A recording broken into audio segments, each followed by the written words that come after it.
Welcome to our deep dive into Microsoft 365 Copilot. Mhm. Sometimes it feels like we're on the cusp of something big with AI, and Copilot might just be it. We're digging into some really interesting articles about it today, stuff that goes way beyond just another productivity tool. It's true. Uh, There's a lot of buzz around Copilot, but what caught my eye is its potential impact on workplace inclusivity, especially for those who might find traditional tech a bit challenging. Exactly. I was reading this EY study, Hmm. and they had some mind-blowing stats about how employees with disabilities and neurodivergent folks are using Copilot. Oh, that study is fascinating. It gets to the heart of what's so compelling about Copilot. Yeah. It's not just about doing things faster. It's about changing who can participate fully in the workplace. Okay, so before we get too far ahead, let's back up. For anyone who hasn't encountered it yet, what exactly is Copilot? I keep hearing it described as an AI sidekick. What does that actually mean in practice? Well, imagine this. You're working on a presentation PowerPoint, and you need to pull in some data from a huge spreadsheet. Instead of spending hours sorting through it, you ask Copilot to summarize the key findings and even suggest some visuals to represent the data. Oh, it's like having a research assistant and a graphic designer rolled into one. But how does it actually work? Is it just a bunch of pre-programmed responses? Or is there something more going on? It's way more sophisticated than that. Copilot is built on advanced AI and machine learning, which means it's constantly learning from the way you work and the data you interact with. The more you use it, the more personalized its assistance becomes. That's where it gets really interesting, the personalization aspect. Does that mean it analyzes my writing style? Or predicts what I need based on my past actions? You got it. It can pick up on those patterns and offer suggestions that are tailored to your specific needs. For someone who might struggle with writing, for example, Copilot can help refine their sentences or suggest stronger wording. But for someone else, it might focus more on helping them organize their thoughts or pull in relevant research. So it's adapting to each user. That's pretty incredible. Exactly. And that adaptability is what makes it such a powerful tool for inclusivity. Think about someone who has difficulty navigating complex software interfaces. Copilot can simplify those interactions, making technology more accessible to a wider range of users. Okay. Now I'm really starting to see how this goes way beyond just a simple productivity boost. Yeah. Let's talk about that EY study you mentioned. What were some of the standout findings? I know they surveyed over 300 employees with disabilities and neurodivergent folks. What did they have to say about Copilot? Well, one of the most striking findings was that a staggering 91% of those surveyed found Copilot to be a valuable assistive technology. And when you think about the potential barriers these individuals often face in the workplace, that's a really powerful statement. 91%. That's huge. What specifically did they find valuable about it? Was it about making tasks easier, or was there something deeper going on? It's both, actually. This study identified three key areas where Copilot really shines in terms of inclusivity. First, it breaks down barriers by providing that real-time support we were talking about. So, tasks that might have felt overwhelming or impossible before suddenly become manageable. So it's leveling the playing field in a sense. What were the other two areas they highlighted? The second one is all about reducing task-related anxiety.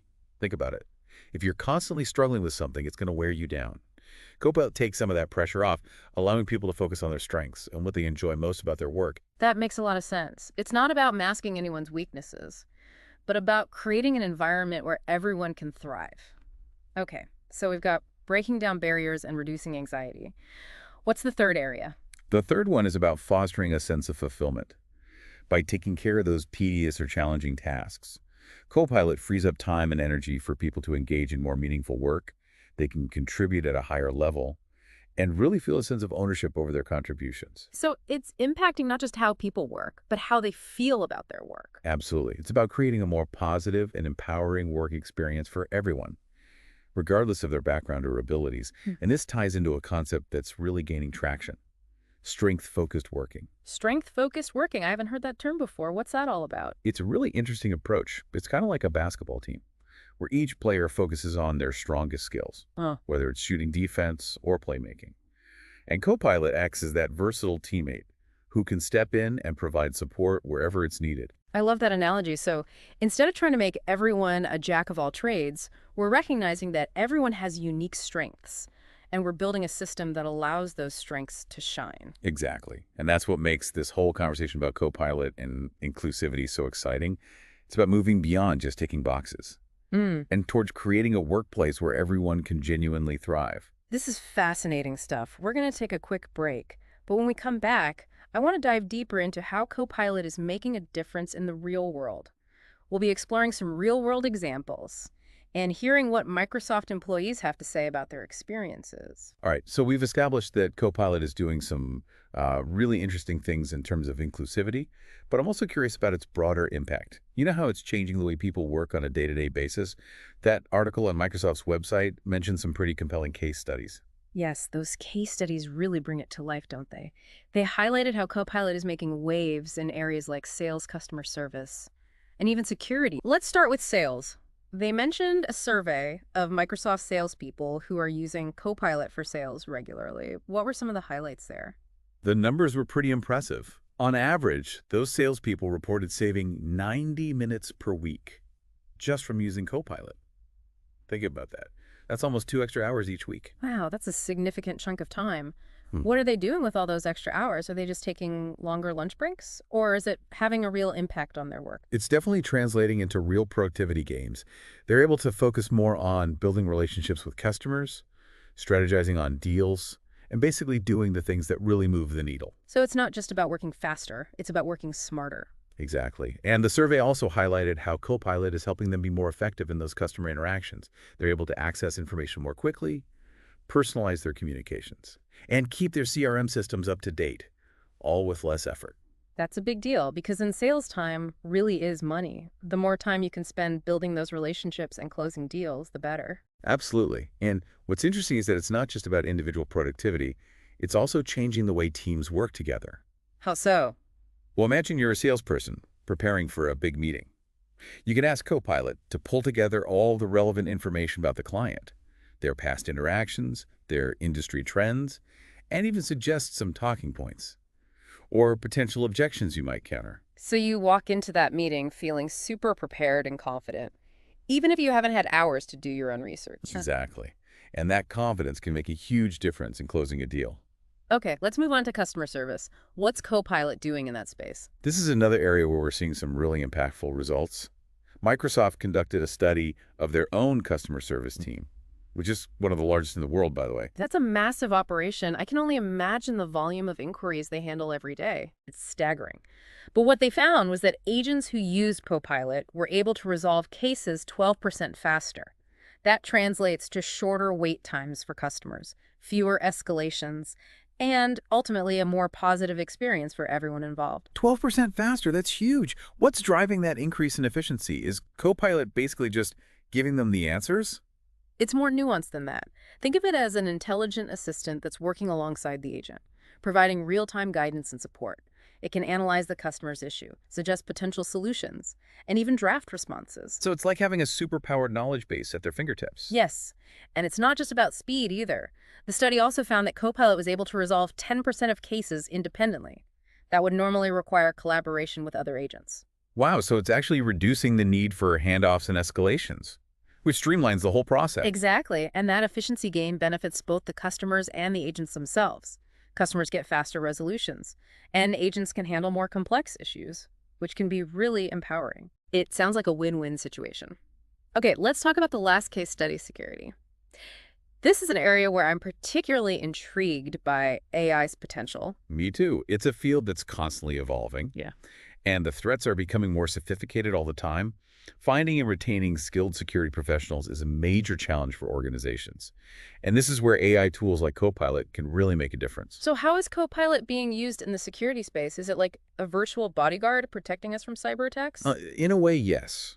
The case study focused on new security analysts and compared their performance with and without Copilot for security. And the results were pretty remarkable. What did they find? The analysts who used Copilot were 44% more accurate and 26% faster in completing tasks related to identifying cyber attacks, writing incident reports, and implementing remediation steps. That's a game changer. So it's basically helping to level up the skills of less experienced analysts, which is crucial in an industry facing a talent shortage. Exactly. And it's not just about making them faster and more accurate. It's also about reducing the cognitive load and stress that often comes with this kind of work. The study found that the analysts using Copilot reported feeling more productive and less stressed, which is huge for job satisfaction and retention. That makes sense. Security work can be incredibly demanding, and having a tool that can help you stay on top of things and make better decisions can make a world of difference. So Copilot is making an impact across a whole range of fields. It's fascinating to see how this technology is evolving and finding applications in such diverse areas. It really is. And the key takeaway here is that Copilot is not just about automation. It's about augmentation. It's about empowering people to do their best work, to learn and grow, and to contribute at a higher level. That's a great point. It's not about replacing humans, it's about making us better at what we do. But as with any powerful technology, there are always concerns. Some people are worried about the potential for AI to displace jobs. What are your thoughts on that? It's a valid concern. And it's something we need to be mindful of. But I think it's important to remember that AI is a tool. And like any tool, it can be used for good or bad. The key is to focus on using AI in a way that complements human skills and creates new opportunities. So instead of fearing AI as a job-stealing threat, we should see it as a way to evolve the workforce and create new roles that we can't even imagine yet. Exactly. And history has shown us that technological advancements often lead to new industries and job creation. Think about the internet. It disrupted countless industries, but it also created millions of new jobs in fields that didn't even exist before. I believe the same will be true for AI. That's a hopeful perspective. But it also highlights the importance of adaptability and lifelong learning. We need to be prepared to embrace new skills and ways of working as AI becomes more integrated into our lives. Absolutely. The jobs of the future will require a blend of technical skills, creativity, critical thinking, and emotional intelligence. These are the skills that will set us apart from machines and allow us to thrive in an AI-powered world. So it's not just about learning to code or becoming a data scientist. It's about developing those uniquely human skills that AI can't replicate, like empathy problem solving and the ability to connect with others on a deeper level. Exactly. And I think that's what makes this whole conversation so fascinating. AI is pushing us to think differently about what it means to be human and what it means to work. It's challenging us to evolve and to embrace new possibilities. This has been a really insightful conversation. Before we move on to our final part, I want to touch on one more thing that caught my eye in the research: the rise of neurodiversity in the workforce. That article mentioned some pretty significant statistics about Gen Z and Gen Alpha. Yes, that's a trend that's going to have a huge impact on the future of work. The article cited that over half of Gen Z identifies as neurodivergent, and that number is expected to be even higher for Gen Alpha. That's a significant shift in demographics. What does this mean for organizations and how they approach inclusivity? It means we need to move beyond traditional notions of what a typical employee looks like and how they work. We need to create workplaces that are truly inclusive and flexible, recognizing that different people have different needs, strengths, and ways of thinking. So it's not just about accommodating different physical abilities, but also different cognitive styles and ways of processing information. Exactly. And that's where AI tools like Copilot can play a really important role. They can provide personalized support that's tailored to each individual's needs, whether it's helping with writing organization, communication, or any other task that might be challenging. So instead of trying to fit everyone into a predefined mold, we're using technology to create a more adaptable and customized work experience. Precisely. It's about recognizing that neurodiversity is not a deficit but a strength. Neurodivergent individuals often bring unique perspectives, creativity, and problem-solving abilities to the table. And by creating workplaces that embrace these differences, we can unlock a whole new level of innovation and potential. It sounds like we're on the cusp of a really exciting shift in how we think about work and the workplace. I'm eager to explore these ideas further in our final part. But for now, let's take a moment to reflect on what we've learned so far. We've covered a lot of ground in this deep dive, exploring the potential of Copilot and AI in the workplace. It's clear that this technology is poised to revolutionize the way we work, but it's also important to address the practical side of things. For organizations that are excited about the possibilities, what are some key steps they can take to successfully integrate Copilot into their workflows? That's a great question. And I think the key to successful implementation is a strategic approach. I would advise against trying to do too much too soon. Instead, start small by selecting a specific department or team where Copilot's capabilities align well with their needs. Kind of like a pilot program to test the waters and see how it works in a real-world setting? Precisely. This allows you to gather feedback, identify any potential challenges, and refine your approach before rolling it out to the wider organization. It's much easier to make adjustments and course correct when you're working with a smaller group. That makes a lot of sense. It's like building a prototype before launching into mass production. And speaking of the people involved, how important is it to involve employees in this process from the get-go? It's absolutely crucial. You want to make sure that Copilot is perceived as a tool that empowers employees, not something that threatens their jobs or adds to their workload. Engaging them early on can help alleviate those concerns and foster a sense of ownership. So instead of just imposing this new technology from the top down, it's about bringing employees into the fold and making them part of the solution. Exactly. Solicit their input on which tasks or processes they believe could benefit most from AI assistance. They're the ones on the front lines, so they're best positioned to identify those pain points and opportunities for improvement. And once you've identified those areas, what are some best practices for training employees to use Copilot effectively? I imagine there's a learning curve, especially for folks who might not be as tech savvy. You're right, there's definitely a learning curve, but it's not as steep as you might think. Microsoft has done a great job of designing Copilot to be user-friendly and intuitive, but training is still crucial, especially in the early stages of adoption. So what does effective training look like in this context? Is it about providing detailed manuals or more hands-on interactive sessions? I think a blended approach works best. Start with clear and concise documentation. That outlines the basics of Copilot's functionality and how to use it. Then offer hands-on workshops or webinars where employees can actually experiment with Copilot in a safe and supportive environment. So it's about giving them both the knowledge and the confidence to start using Copilot in their daily work. Exactly. And it's important to emphasize that Copilot is a learning system.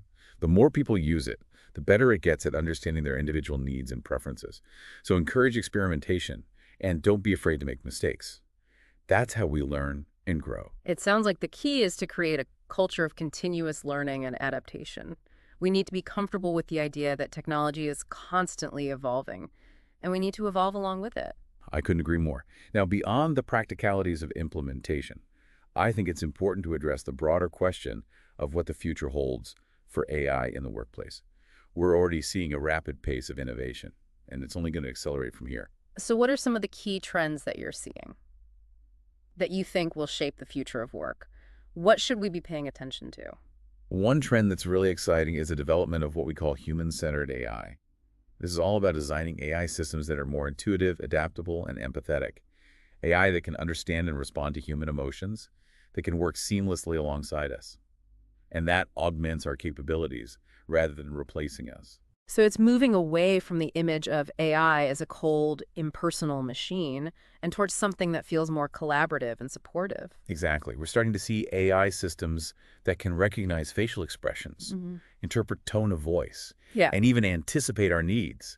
This kind of AI has the potential to transform the way we interact with technology and create a more human-centered workplace. That's fascinating. It makes me think of those sci-fi movies where people have these incredibly intuitive and personalized AI companions. It seems like we're getting closer to that reality. We are. And another trend that's closely intertwined with this is the rise of hybrid work. The pandemic forced many organizations to embrace remote work. And while some are eager to return to the office full-time, many others are recognizing the benefits of a more flexible hybrid approach. Where employees have the choice to work from home from the office or from anywhere with an internet connection. Exactly. And this shift towards hybrid work is creating new opportunities for AI to play a role. AI can help facilitate communication and collaboration among remote teams, automate routine tasks, and provide personalized support to employees regardless of their location. So instead of being a barrier to remote work, AI can actually help to make it more effective and productive. Precisely. Imagine a world where your AI assistant seamlessly manages your schedule, coordinates meetings across time zones, and even helps you stay focused and productive no matter where you're working. That's the kind of future that AI is enabling. That sounds incredibly empowering. But with all this talk about AI's potential, it's also important to acknowledge the potential risks and challenges. We've touched on the concerns about job displacement, but what are some other ethical considerations that we need to be mindful of? One of the biggest concerns is the potential for bias in AI systems. If these systems are trained on biased data, they can perpetuate and even amplify those biases, leading to unfair or discriminatory outcomes. It's crucial that we prioritize fairness and transparency in the development and deployment of AI, ensuring that it's used to create a more equitable society, not to exacerbate existing inequalities. So it's not just about the technology itself, Yeah. but also about the values and intentions that we embed in it. Absolutely. And that's why it's so important to have diverse voices and perspectives involved in the development of AI. We need to ensure that these systems are designed with a deep understanding of human values and that they're aligned with our goals for a better future. It's a reminder that AI is a tool. And like any tool, it can be used for good or for ill. It's up to us to shape its development and use in a way that benefits all of humanity. I couldn't agree more. Yeah. Now, before we wrap up this deep dive, I want to address anyone listening who might be intrigued by all this talk about AI and wondering if it's a field they could pursue. What advice would you give to someone interested in a career in AI? That's a great question. It's a field that's full of opportunity. And it's only going to become more important in the years to come. For anyone looking to break into this space, I would say focus on building a strong foundation in the core principles of AI, such as machine learning, deep learning, and natural language processing. These are the building blocks of AI, and a solid understanding of these concepts will open doors to a wide range of career paths. I would add that it's not just about technical skills. Mhm. While those are certainly important, AI is ultimately about solving human problems. So I would encourage anyone interested in this field to cultivate their critical thinking skills, their creativity, and their ability to collaborate effectively with others. These are the skills that will allow you to not just build AI systems, but to build AI systems that are truly meaningful and impactful. That's a great point. It's about finding that sweet spot where human ingenuity meets technological innovation. And for anyone feeling overwhelmed by the sheer vastness of the AI landscape, my advice would be to just start exploring. Pick a topic that interests you, whether it's machine learning, natural language processing, or computer vision, and dive in. There are countless resources available online, from free courses to interactive tutorials that can help you get started. And don't be afraid to reach out to people who are already working in the field. Attend industry events, join online communities, and ask questions. The AI community is incredibly welcoming and supportive, and most people are more than happy to share their knowledge and insights. This has been an incredibly thought-provoking conversation, and I think it's safe to say that AI is going to continue to reshape the world around us in profound ways. But as we've discussed, it's not just about the technology itself, it's about how we choose to use it. It's about harnessing the power of AI to create a more inclusive, equitable, and fulfilling future for everyone. Well said. I think that's a perfect note to end on. Thank you for joining us on this deep dive into Microsoft 365 Copilot and the future of work. We hope you found it informative and inspiring. And we encourage you to continue exploring this fascinating world of AI and its potential to transform our lives for the better.